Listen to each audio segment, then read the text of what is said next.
Le canyoning. Qu'est-ce que le canyoning? Aujourd'hui, nous allons voir si tout le monde peut pratiquer cette activité. Quel matériel il faut, dans quelles conditions, peut-on le pratiquer seul, en groupe ou obligatoirement avec un professionnel? Le canyoning est une activité sportive. Tout le monde, à partir du moment où on est en bonne condition, peut pratiquer cette activité. En quoi consiste-t-elle? Elle consiste tout simplement à descendre le lit d'une rivière, alors qu'il y ait de l'eau ou qu'il n'y ait pas d'eau, par ses propres moyens, c'est-à-dire à pied, donc en marchant, soit en nageant, soit en sautant, soit en désescaladant, soit avec du matériel d'escalade pour pouvoir descendre. Si cette activité vous intéresse, commencez avec un professionnel qui va pouvoir vous encadrer en toute sécurité et auquel il ne faudra pas hésiter à lui poser des questions. Attention, l'activité du canyoning est régie par des lois et des règlements. On ne va pas les aborder aujourd'hui et sachez que toutes les rivières ne peuvent pas être descendues à toutes les périodes, à toutes les heures et tous les jours. Moi je vais vous montrer le matériel que j'ai et que j'utilise. Donc il y a la partie matériel pour ceux qui vont faire l'activité en tant que second et ensuite à ça se rajoute le matériel pour être leader, donc beaucoup plus de matériel. On va voir ça par la suite. Donc le matériel pour débuter l'activité en tant que second dans le canyoning. Donc une combinaison, un casque, des chaussures semi-montantes, plutôt montagne, des chaussettes, donc on appelle ça des chaussons de plongée. Hein. Moi à ça, comme c'est une combinaison, une mono, une seule pièce. J'utilise pas la double pièce, et je la trouve trop épaisse, trop serrée. On a les mouvements qui sont amoindris. Moi personnellement, je préfère la mono. Hein. On reviendra dessus plus tard. Comme je suis un peu frileux, par contre, je rajoute dessous une petite souris. C'est une combinaison style un peu surf, sauf que il n'y a pas de fermeture éclair, il n'y a pas de bras, il n'y a pas de jambes. Voilà, c'est vraiment pour se réchauffer. Casque montagne, classique. Hein. Une paire de gants, mitaine ou avec les doigts, peu importe. Le baudrier canyoning spécifique, avec une culotte dessous, donc c'est ce renfort là. Moi c'est intégré. On peut l'enlever bien sûr pour la changer.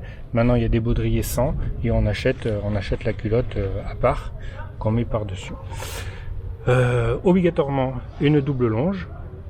Alors là c'est une longe réglable. On n'est pas obligé d'avoir une longe réglable. Par contre ce qu'on est obligé d'avoir, c'est une double longe dynamique. On reviendra dessus, hein, mais disons que c'est avec une corde dynamique, donc qui peut s'allonger et absorber les chocs. Et évidemment, de quoi descendre, donc dans les rappels, un 8, tout simple, avec un mousqueton. Voilà, ça c'est le matériel de base pour pouvoir faire le canyoning en second, donc être encadré par quelqu'un et pouvoir faire cette activité. Maintenant, à ça, si on veut être leader et qu'on se forme on a besoin de tout un tas de matériel, donc de sécurité, pour soi, pour pouvoir encadrer les autres, et pour pouvoir intervenir si jamais il y a un souci. Donc je sais que beaucoup pratiquent en tant que leader et ils n'ont pas tout ce matériel sur eux. Évidemment, ça fait des sacs beaucoup plus légers. Mais s'il se passe quelque chose, il faut savoir que par rapport à la loi, la personne qui encadre, il doit avoir tout ce matériel-là obligatoirement. Donc, à ça, moi, je rajoute. Alors, tout le matériel que je vais vous décrire là, c'est une première vidéo, c'est juste pour vous montrer. Et je reviendrai sur plusieurs vidéos sur le canyoning spécifique ou en montagne escalade pour l'utilisation et pourquoi tel matériel plutôt que tel autre matériel, sachant que moi je pars toujours sur du matériel de base, pas forcément le moins cher, mais souvent j'essaye de faire en sorte que ce soit le moins cher parce qu'on n'a pas tous les moyens d'acheter du matériel de marque qui n'est pas forcément mieux. De toute façon, les normes sont les mêmes pour tous les fabricants, en tout cas en France et en Europe. Donc pourquoi payer plus cher alors que ça fait la même chose? Je suis plutôt quelqu'un qui utilise ce qu'on appelle le matériel de base je préfère savoir utiliser parfaitement un matériel classique comme le descendeur en 8 qui nous permet de multitudes de choses plutôt que d'utiliser du matériel spécifique et inventé par les marques. Donc chacun a son matériel propre qui s'essaye de nous vendre évidemment plus cher en nous disant que c'est mieux pour pratiquer l'activité. C'est faux, c'est pas mieux. Toutes les techniques qu'on peut faire avec un Piranhas par exemple, on peut les faire et en mieux avec un 8. Donc pourquoi s'embêter? Voilà. Donc je reviens sur la personne qui sera en canyon le leader. Donc évidemment un sac de canyoning. Bon, alors là par contre moi je transige pas avec le sac. C'est vraiment la partie où j'ai investi le plus. Ce sac, on voit qu'il a été bien utilisé. Il a 20 ans. Voilà, donc c'est un sac Résurgence. Je n'ai pas trouvé dans le commerce mieux. Ils sont chers, mais comme matériel, honnêtement, il n'y a pas mieux. Je le conseille à tout le monde. C'est un investissement. C'est vrai que c'est vraiment très cher. Je les trouve vraiment très très chers, un peu cher.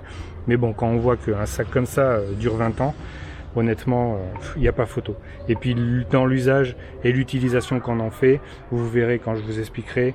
Voilà, on trouve pas ça sur les autres sacs. Et vraiment, ils sont vraiment faits pour le canyoning et ils sont vraiment au top. 3 mousquetons. 3 mousquetons HMS, donc poire, ouverture large, à mettre directement sur le baudrier.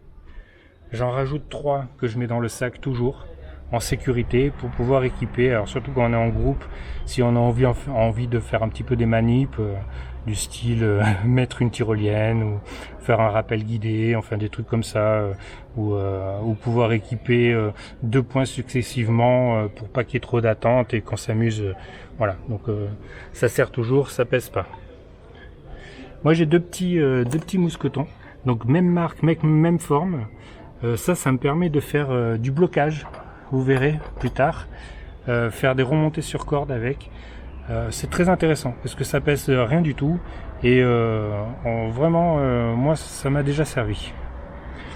Ensuite toujours un descendeur de sécurité en plus dans le sac, donc le 8 avec le mousqueton.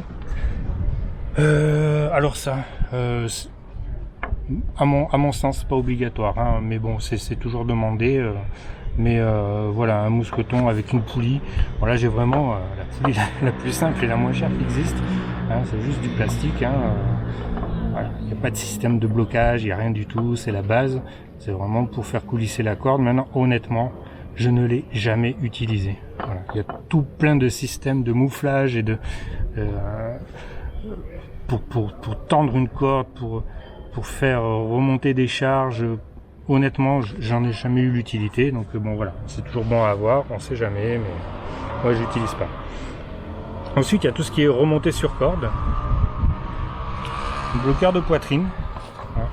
On voit pas trop là, mais c'est le bloqueur de poitrine. Hein. Hop. Voilà, classique. Bon, ça c'est le Petzl. Il y a d'autres marques aussi, mais bon, j'avais acheté Petzl à l'époque. Pareil, je l'ai utilisé en formation beaucoup. Depuis que je suis sorti de la formation, je l'utilise plus, trop chiant. Voilà, il n'y a pas besoin. Il y a d'autres techniques beaucoup plus simples qui marchent tout autant et tout aussi bien. Voilà, on en reparlera, mais bon. C'est demandé à avoir dans le sac, pas forcément le bloqueur de poitrine hein, pour faire la remontée sur corde, mais en tout cas il faut quelque chose pour pouvoir faire de la remontée. La poignée.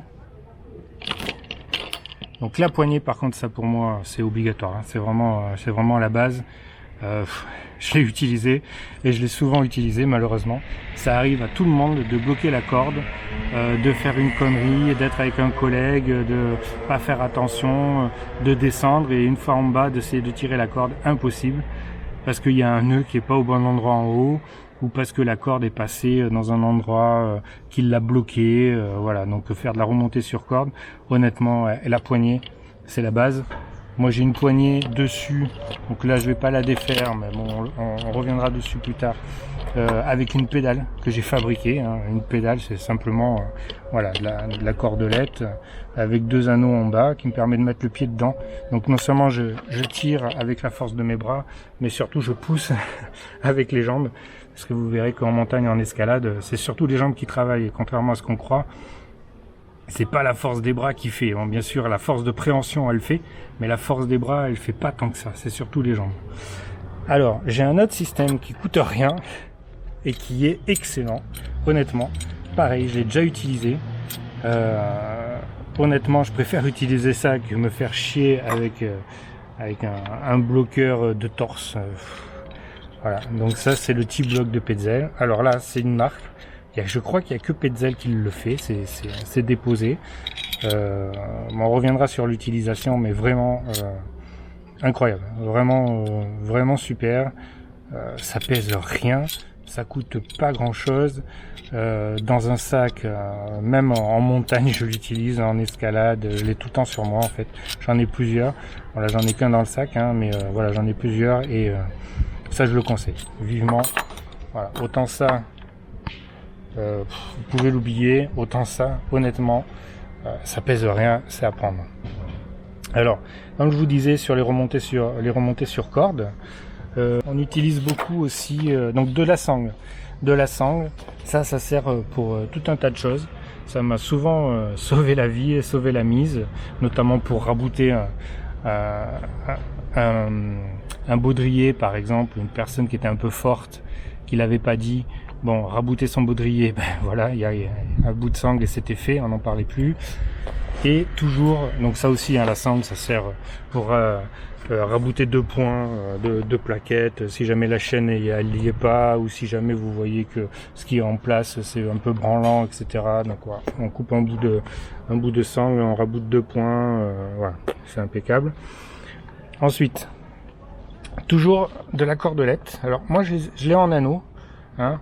On peut l'utiliser de différentes manières, je vous expliquerai, pour faire des proustiques, des machards, voilà, tout ce qui est remonté sur corde, descente sur corde avec une sécurité si jamais il y a besoin.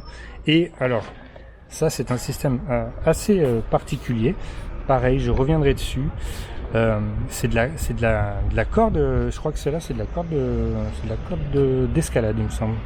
C'est pas de la corde de canyoning, c'est de la corde d'escalade où à l'intérieur j'ai enlevé 2-3 brins de façon à la rendre plus souple. Vous voyez, il y a un peu de mou dedans et ça permet justement de pouvoir faire un système de remontée sur corde ou de sécurité de descente sur corde, monocorde ou double corde, et vraiment ça marche super bien. Donc après, faut se les fabriquer, faut se les tester en conditions réelles, parce que suivant la taille qu'on a, ben bon, vaut mieux avoir quelque chose qui s'adapte à sa taille, à sa morphologie. Moi, si je prête mon matériel là que j'ai fabriqué, mes anneaux de corde, ma sangle et tout ça, à quelqu'un pour faire la même chose que moi, bon, il va peut-être galérer parce qu'il sera plus petit que moi, donc du coup, quand il faudra aller chercher, une fois qu'on est pendu dedans, il va avoir du mal, voilà, ça se joue à 5-10 cm hein, des fois, et bon, voilà, donc ça c'est à se fabriquer soi-même, à tester, à se le régler. On reviendra dessus sur une autre vidéo. Là c'est pas le thème d'aujourd'hui, là juste le thème de survoler le matériel qu'il faut avoir. Alors, toujours évidemment, hein, un petit peu de quoi manger. Bon là j'ai juste pris ça parce que j'avais ça, mais bon j'ai pas toujours ça, hein. Bon, il y a la marque là, mais bon, voilà. La gourde. Alors moi la gourde, je la mets dans de l'isotherme. Alors c'est pas pour garder au frais, hein, parce que je peux vous assurer que dans un canyon, l'eau de rivière est assez fraîche pour garder l'eau fraîche. Non, c'est juste pour éviter que la gourde s'explose à chaque fois qu'on balance le sac ou qu'on fait un toboggan ou que le stock prend un choc. Ça permet d'amortir la mousse. Et ma gourde dedans, du coup, elle est toujours entière. Voilà, c'est tout bête, mais ça sert bien. La trousse de secours, obligatoire. Enfin, tout ce que je vous montre, de toute façon, c'est obligatoire. Hein, donc, il n'y a même pas à transiger. C'est demandé par les professionnels. C'est demandé par tout le monde. Si les gendarmes viennent du PGHM vous contrôlent, il faut pouvoir présenter tout le matériel de sécurité. On peut être contrôlé dans les canyons, avant le canyon, après le canyon. Ça m'est arrivé et on avait tout. Quand on commence à déballer, ils nous disent bon c'est bon, allez, c'est bon, on a vu que vous aviez le matériel, allez stop.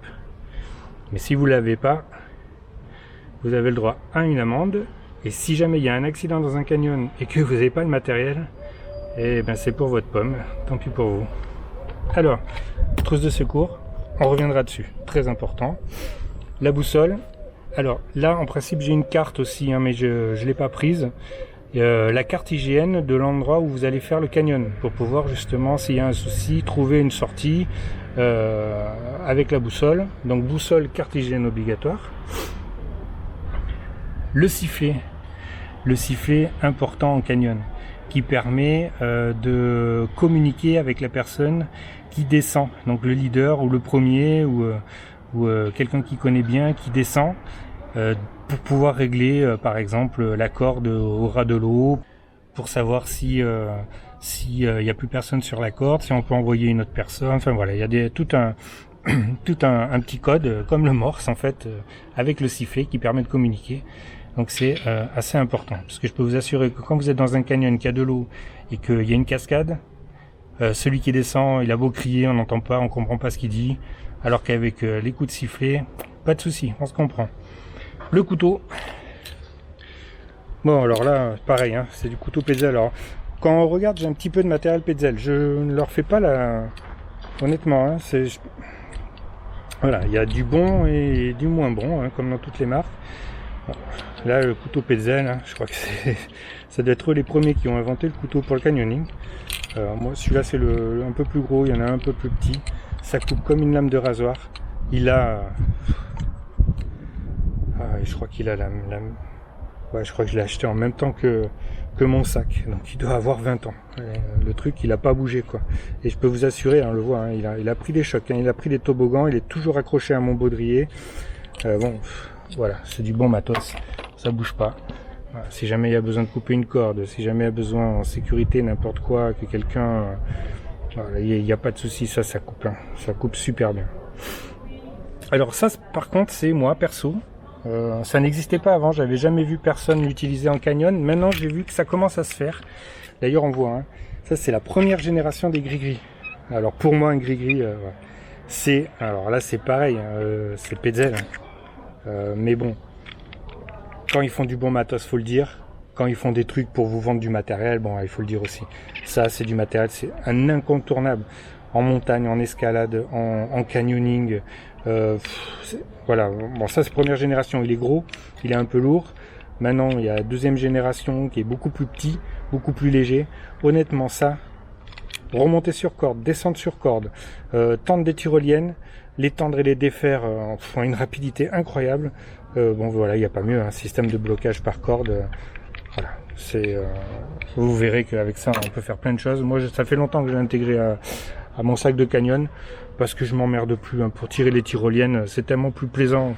Quand les gens attendent en haut avec les gamins, on tire une tyrolienne, on peut la régler suivant les gabarits qui passent. Ensuite, tout ce qui est...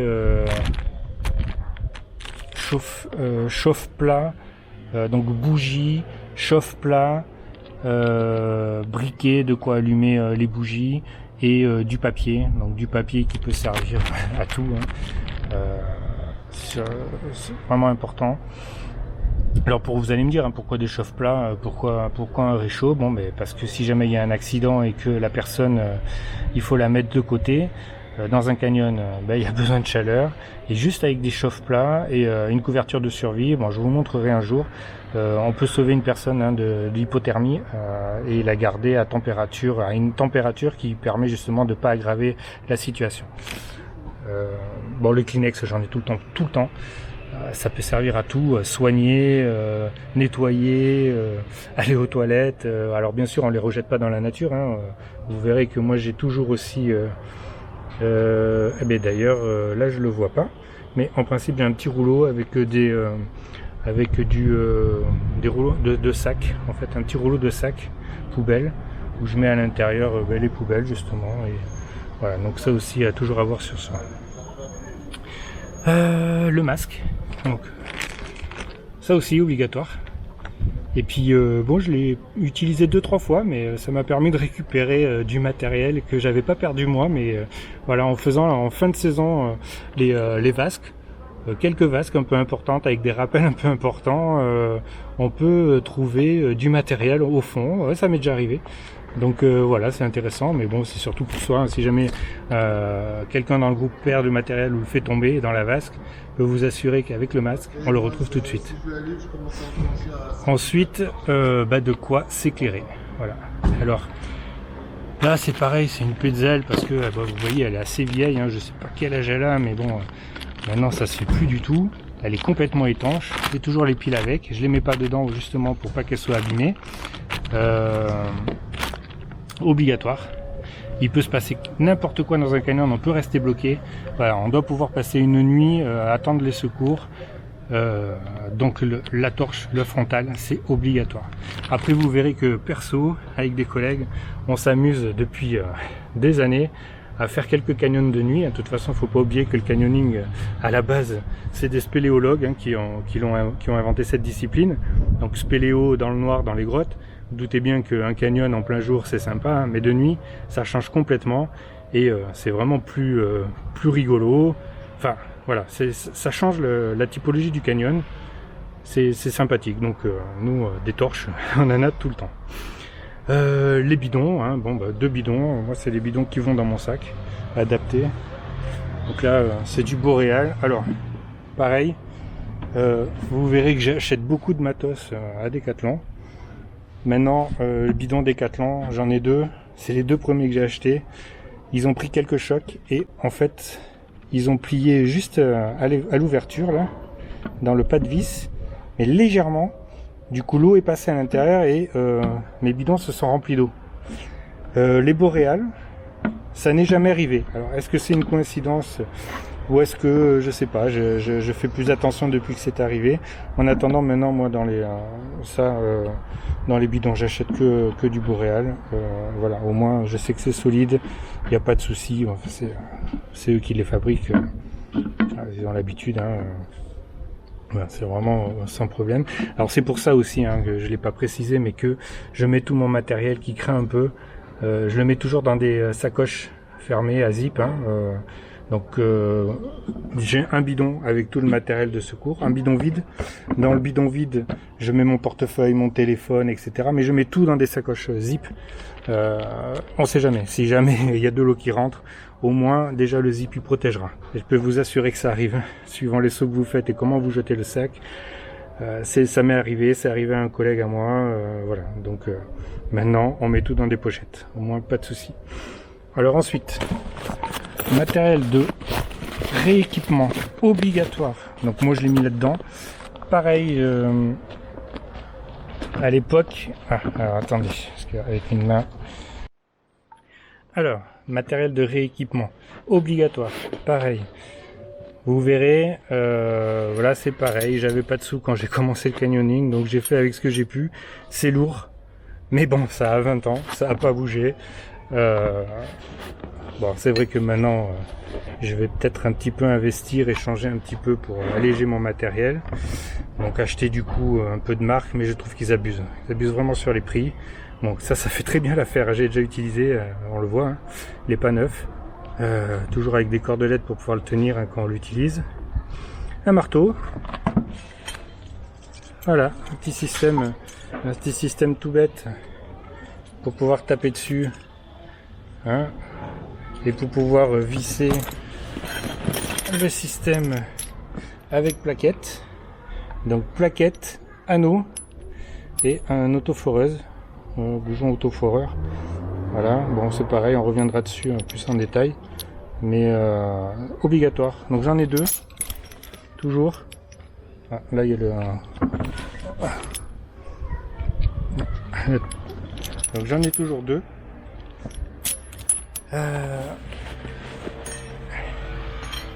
Ensuite, la clé qui va avec, on est bien d'accord, pour pouvoir visser. Celle-là, on voit que c'est pas du tout le bon diamètre, mais ça c'est pour récupérer. Alors il y a encore des canines qui sont équipées avec avec des goujons, avec des plaquettes avec du gros diamètre. Donc voilà, ça m'est déjà arrivé d'en resserrer. On les enlève pas, hein, mais ça m'arrive de resserrer. Donc voilà, donc sacoche pour le contenant, mes 2 plaquettes, de quoi tamponner, de quoi visser et le marteau. Donc ça, obligatoire. Donc mine de rien, quand on voit tout le matériel qu'on doit avoir sur soi, qui est obligatoire, on comprend,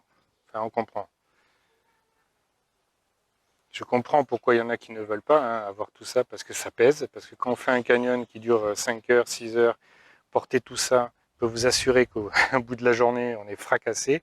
Maintenant, voilà, c'est du matériel obligatoire, c'est le matériel qu'il faut pour encadrer un groupe, c'est du matériel qu'il faut pour être en sécurité, c'est du matériel qu'il faut pour intervenir dans un canyon quand des personnes sont à la traîne ou à la ramasse ou qu'il y a un accident. Faut pas oublier que en France, ne pas porter assistance à personne en danger, c'est un délit. Donc voilà, vaut mieux avoir du matériel et pouvoir aider, hein, voilà, tout simplement. Et je peux vous assurer, je vous raconterai plus tard, mais ça m'est arrivé plus d'une fois de pouvoir sortir des gens. Et si j'avais pas le matériel, je pense que ça aurait vraiment très mal fini. Alors on va finir avec le sac de corde. Donc ça c'est le kit boule, hein. Résurgence. C'est pareil, je transige pas, résurgence. Il n'y a pas mieux, j'ai jamais trouvé mieux. Vous verrez dans une autre vidéo l'utilisation. Voilà, c'est vraiment le top. Alors un petit défaut, mais j'ai vu que là maintenant c'était une option. Voilà, ça c'est dommage, ça c'est vraiment dommage. Maintenant je vous dis, hein, il a 20 ans aussi. Hein. Donc, vous voyez l'état, il n'a pas bougé, hein, il est vraiment nickel. Mais voilà, de la sangle. Je peux vous assurer que quand vous portez ça toute une journée sur le dos avec juste de la sangle et le poids de la corde qui est mouillée, donc qui est plus lourde, bon ben ça cisaille les épaules. Hein, donc voilà, ça c'est un défaut. Maintenant c'est une option, on peut demander à ce que ça soit rembourré comme un sac à dos. Bah, je le conseille, honnêtement. Voilà. Alors, la corde de base. Alors moi j'ai toujours du 60 mètres sur moi. Je fais des canyons qui font des rappels aux alentours de entre 20 et 30 mètres. Donc j'ai toujours du 60 mètres. Hein. Il faut le double de la hauteur de la plus haute cascade. Voilà. Donc moi du 60 mètres, là c'est du gros diamètre. Hein. Honnêtement, je peux pas vous dire du combien c'est. Je me rappelle plus. C'est du 11 peut-être, je sais pas. Enfin c'est du gros diamètre. C'est de la corde. Alors, corde canyoning, c'est pareil, on reviendra dessus. Alors, évidemment, c'est pas de la corde dynamique. La corde dynamique, on le garde pour la montagne et l'escalade. Alors, c'est de la semi-statique. C'est-à-dire que c'est de la statique, mais qui s'allonge un tout petit peu. C'est inférieur à 5%, si je me rappelle bien, si je ne dis pas de bêtises. Voilà, l'allongement maximum autorisé pour une corde de canyon sur du statique, c'est 5%. Faut que ça absorbe un petit peu quand même les chocs. Mais voilà, donc ça c'est vraiment une corde, c'est du gros diamètre, hein, c'est une grosse corde, c'est vraiment pour faire de la collectivité, pour faire descendre des groupes. Elle en a vu aussi. Alors j'avais la Pro Canyon avant, hein, maintenant, bon j'avais acheté celle-là, bon, je la finis, hein, j'avais un rouleau de 200 mètres, donc du coup, bah, voilà, le temps de la finir. Et après je repartirai sûrement sur de la Pro, ou on verra. Voilà. Et pareil, la corde de secours. Donc ça c'est du plus petit diamètre, c'est du 9, il n'y a pas de souci. Ça c'est une corde que j'ai tout le temps dans mon sac. Alors c'est une 60 mètres en 9. Honnêtement, ça commence à faire lourd pour mon dos. L'avantage c'est que si jamais on a besoin d'équiper par exemple deux rappels un derrière l'autre pour que ça soit plus rapide, les gens qu'on va emmener, nos collègues, n'importe, vont pas trop être dépaysés parce que c'est quand même du diamètre 9. Donc c'est sûr quand on passe c'est du 11 ou 12, hein, je sais pas exactement l'autre, Et quand on passe de celle-là à celle-là, on voit la différence, hein, sur le rappel. Mais en dessous, ça devient vraiment trop rapide et trop petit pour les gens qui ne connaissent pas l'activité. Maintenant, j'avoue que je vais m'équiper sur du diamètre 8. Je vais voir un petit peu ce qui se fait sur du diamètre 8. Alors ça, c'est aussi du 60 mètres. J'ai toujours du 60 mètres, hein, quoi qu'il arrive dans mon sac. Mais voilà, je vais peut-être descendre un petit peu le diamètre pour descendre un peu le poids. Voilà, voilà en gros, tout le matériel qu'il faut, hein, pour le canyoning. Donc, hein, la partie qui est juste ici, donc la partie descente en second, donc avec une personne qui s'y connaît, ça c'est la base du matériel pour pouvoir accompagner quelqu'un régulièrement dans un canyon et commencer à apprendre les techniques avec lui. Et ensuite à ça, ben, quand vous voulez être leader, ben, il va falloir investir petit à petit dans tout ce matériel-là ben, qui va vous permettre de pratiquer l'activité en autonomie et devenir leader petit à petit et pouvoir emmener des collègues et leur faire découvrir l'activité. Voilà, n'oubliez pas que le matériel c'est bien, mais il faut savoir l'utiliser. Donc le matériel de base, le plus simple, et surtout faire des manips, faire des manips, faire des manips pour pouvoir l'utiliser dans toutes les conditions. Mais tout le monde est dans la capacité de le faire, honnêtement. Vous aimez cette activité, il n'y a aucune difficulté à l'apprendre et à pouvoir la pratiquer. Autant il y a de pratiquants, autant il y a de niveaux, autant il y a de canyons dans lesquels on va pouvoir s'amuser sans se mettre en danger. Bon, ben voilà pour aujourd'hui pour le matériel. Et puis on se retrouvera dans une autre vidéo pour voir l'utilisation du matériel en conditions réelles et déjà l'explication aussi de chaque matériel. Au revoir.